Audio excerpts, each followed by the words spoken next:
Well, hello model car fans. Welcome to the Muscle Car Modeler. My name is Raul, and this week I'm going to feature something way outside, but I fully enjoyed this build. This is a Nissan Skyline R34 Gtr, and quite an interesting car, and one that had my curiosity for a little while. I kind of known a little bit about GTRs only because of video games in the late 90s, early 2000s, where I played like Gran Turismo and Need for Speed and some of those. So I was kind of familiar with them, but not really, never really researched them. But at the same time, it was a car prominently featured in Fast and Furious, which of course I love the muscle cars in there, but the first couple, they really focused on Japanese muscle or Japanese tuner cars. You know, they don't really call them muscle or tuner cars. It can be debated or compared. I've seen the Skyline that he uses in that movie and thought, okay, that's cool. It's a good looking car, and I've seen the round taillights before. And so, you know, come many years later, you know, hear about some of these cars and the performance that they have and some of the specs, and I'd seen Tamiya had offered a few of these kits. So I was more curious. I'm like, I like the car, I like the styling.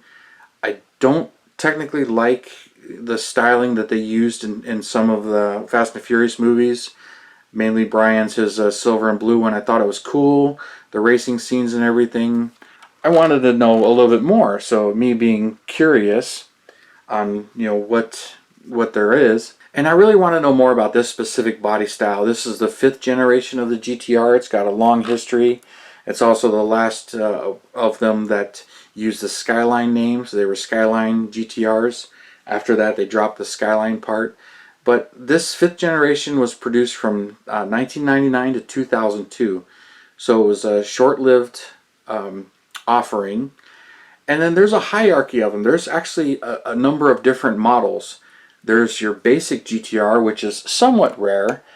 And then they have the V-Spec and the V-Spec 2. And with those were some tweaks and tune. And then there was the V-Spec N1, which was a race car with a little bit more of a tuned motor, and then they had the V-Spec 2 NER, and so it's kind of interesting reading about those. But this car is all-wheel drive, and in total in that generation they made about 12,500 of them. But with the different models, they're kind of they're broken down, and there really is a hierarchy to them. I'm like, okay, what's the ultimate model? That's what I was interested in. I like the fully loaded, the rarest of the rare, the most unique stories. I just kind of like that stuff. Once I was reading about all of that, that's what drew me to this specific one. And when it came to them, the most prominent is the V-Specs. Those were a little bit more tweaked and tuned. But these came with a 2.6 liter twin turbo motor. And the standard version was rated about 276 horsepower. Although Japanese literature said 250, because that was a gentleman's agreement back then, that they wouldn't rate their cars any higher than that, but they certainly were. The V-Spec, which I understand V stands for victory, was more of a racing version, and it had a little bit of a hotter of that same 2.6 liter motor, and it was producing 330 horsepower about. So, and then they had the next one up in the hierarchy, they had the N1s, which those were some race cars. There was about 20 of those. And then they had the NER version, the V-Spec NER, which meant Nuremberg It was meant for that. A little bit stiffer shocks, a little bit stiffer suspension, but still had the same 330 horsepower 6-cylinder motor, the 2.6 liter. That was pretty much the top dog up to about 2002, when they pretty much ended production of that car. Now this is the Z-Tune. What drew me to this one after finding out, because they did make a kit of it, so I was just trying to figure out what the differences were of all the kits. And what drew me to this one is this one had a race motor that was kind of a bit more of a concept motor. They called it the Z1. It was bored and stroked, even though it really only went to 2.8 liters instead of 2.6, but it was producing 493 horsepower out of the 6-cylinder. That's insane. And it's all-wheel drive, and they did a few other things to it. But another part of that story that really caught my attention was Nissan was no longer producing this car, when they decided they were going to do the Z-Tune, they had done the motor.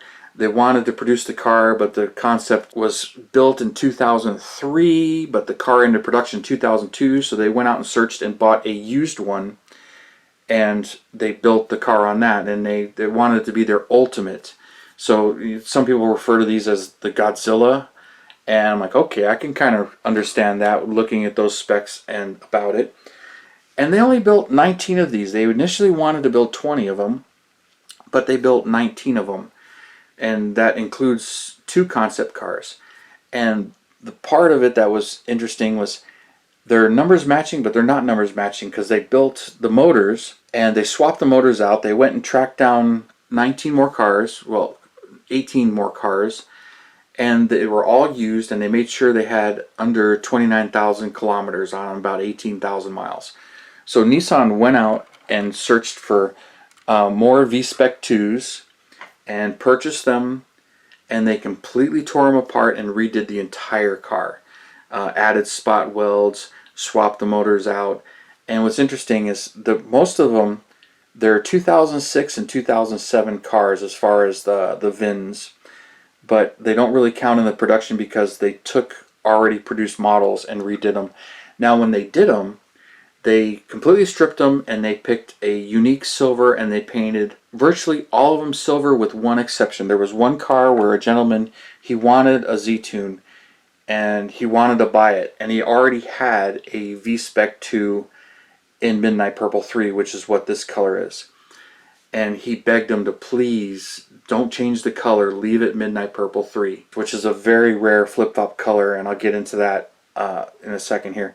And he wanted his car done in that, and he managed to convince Nissan to do that, and so his car was built in Midnight Purple 3. So there's actually 2 of these now, but there was one originally produced, even though they were all rebuilt cars. But a second car, which I believe is number 15, looking at the registry and the information on it, was sent back to Nissan and changed to Midnight Purple 3. So now there's 2 of them in Midnight Purple 3 of the 19 cars that were produced. And another thing that's kind of funny, they swapped the motors, but motor number 1 was a test bed. Concept car, or the first car, number 1, actually got motor number 2. So numbers matching motors. The valve covers are kind of a different color, and they've got a little plate on them. So the motor has a serial number 1 digit off from the Z-Tune number. So if it's car number 15, it has engine number 16 in it. Car number 19 has engine number 20 in it, because they produced 20 engines. So that to me was also interesting. So after reading all of that, I'm like, all right, 500 horsepower, all-wheel drive. This thing is performer, all out of 2.8 liters, board and stroke motor. So quite a car. So that got me kind of excited about doing that. And then since they offered the kit and really didn't have to do anything, I built this pretty much out of the box. So it's box stock, but it's not box stock. I did do some tweaks and some changes to it. And one thing that I was thinking about with this one is it still box stock if Tamiya makes a photo etched upgrade kit and sells it separately, but the directions mention it? So it's like, all right, there's a photo etch kit to upgrade it. So I bought that photo etch kit and I put it in there. So the brake rotors are photo etch. The grills, the screening up here in the front is photo etched, along with the painting of the radiator support there. So all the grills are photo etched.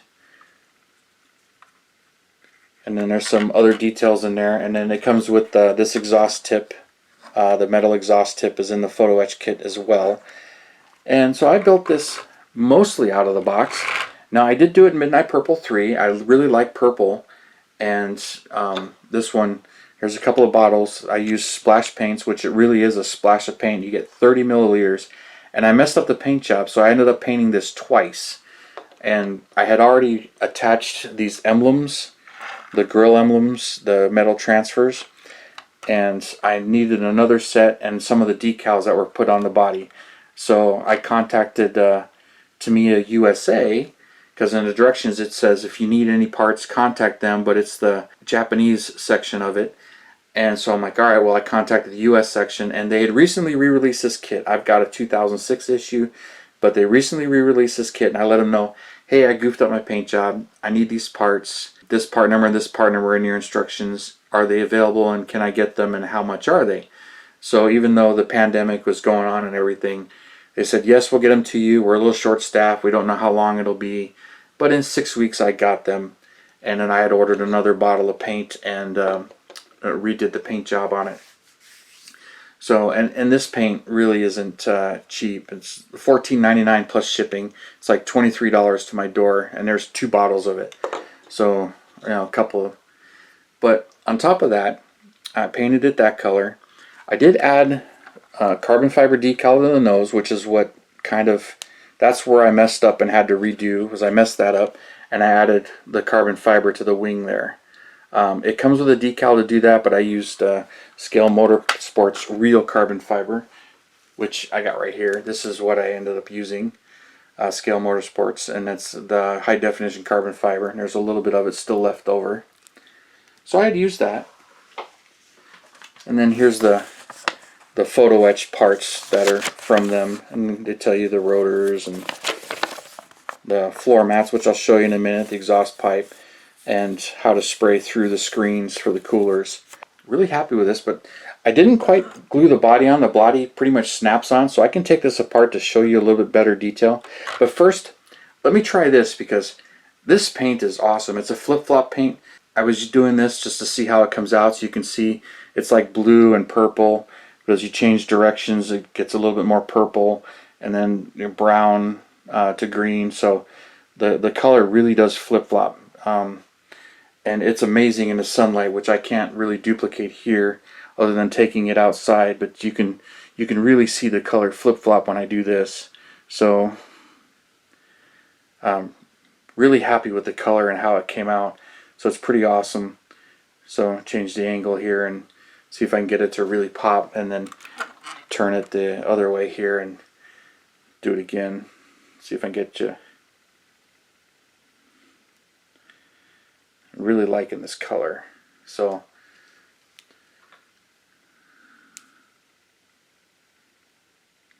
really like that Midnight Purple 3, but very rare, and I guess a really expensive color when it comes to the real cars. So there's that. So let's pop this apart a little bit, and I'll show you some of the things I did to it. So it comes apart really easily. Now it comes with the photo etched pedals. That was in the photo etch kit. All the decals are there. The metal transfer and the steering wheel is theirs. But the carpet floor mats, you can kind of see right there, and the Nismo decals are part of that upgrade kit. And I did cut the seatbelt holes through the seats. Ran those through. The Nismo decals are part of the seats. But just a little simple there, because those are molded shut, and I cut them open. And it just kind of makes that stand out a little bit more. So interior's looking great, but that was really the only thing I did to the interior. The chassis is right out of the kit. It's a simple chassis, but she looks really good. And then there's one of the coolers and the photo etch cooler on the back, and just some fancy detail painting just to make it all pop. And of course I did the whole underside Midnight Purple 3 as well. And then you've got the Nismo cooler on the front, which you airbrush that in a couple of different colors, and it gives you a stencil to do that, but you also get a decal to do that. And then the brakes, the Brembo and the Nismo decals on the black wheels, which that's all really cool looking. And then here's the body, which the only thing I did is I cut the windows out. Though it comes with all the windows, so you can't see the interior when it's closed. So I just cut those out and you know, just made 2 pieces of glass, and I still got some smudge marks to clean up. And then I added the carbon fiber to the front there, and you can really see the grills, the photo etch grills, which those are nice. They give you a material as well to use for that.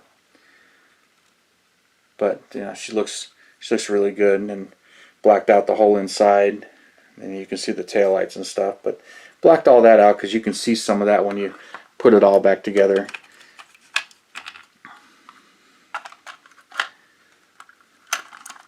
But get the front tucked in first, and then get the rear popped in.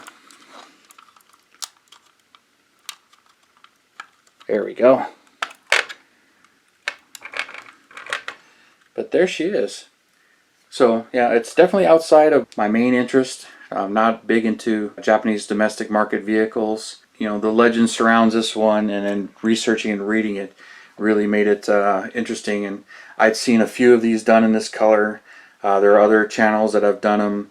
Locally, James Testers, which he hasn't featured his on his channel, but I saw his at a local show. He brought it, and it was built similar to mine. Same photo etch kit, similar color.